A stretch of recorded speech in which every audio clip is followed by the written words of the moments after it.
Salut les coquinotes.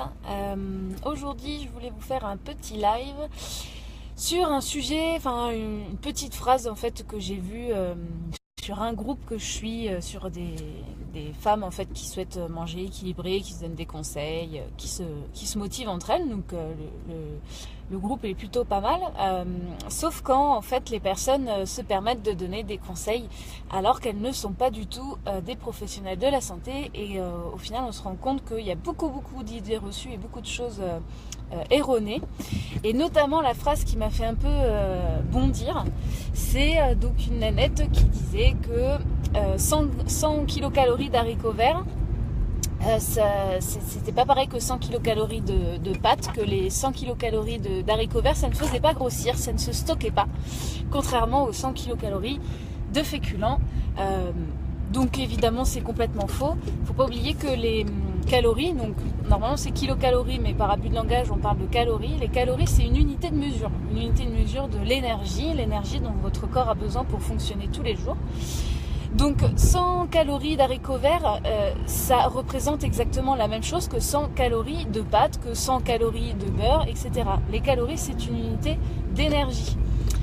Par contre, ce qui est différent, c'est la quantité d'haricots verts qu'il faut pour faire 100 calories d'énergie, contrairement à 100 calories de pâtes, par exemple.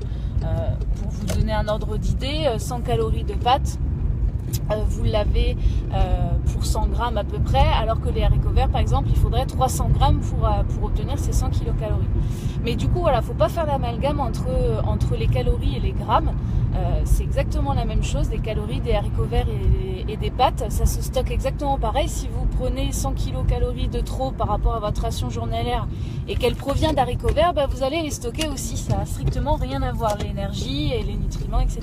Ce sont deux choses bien distinctes. Voilà, c'était juste pour faire le point là-dessus, parce que j'en entends souvent parler et ça me gonfle. Parce que voilà, les gens font des amalgames et surtout apprennent des choses fausses et erronées à des personnes qui ont des problèmes de poids, et ça pourrait vraiment les induire en erreur, et ça pourrait même être dangereux pour leur santé. Donc faites bien attention à ce qu'on peut vous dire. Voilà. Écoutez, n'hésitez pas à me mettre en commentaire si vous aussi vous avez entendu des idées reçues et que vous vous posez la question de savoir si c'est vrai ou si c'est faux. Voilà, posez-moi la question en commentaire et j'y répondrai avec plaisir. Je vous souhaite une très belle journée. À bientôt.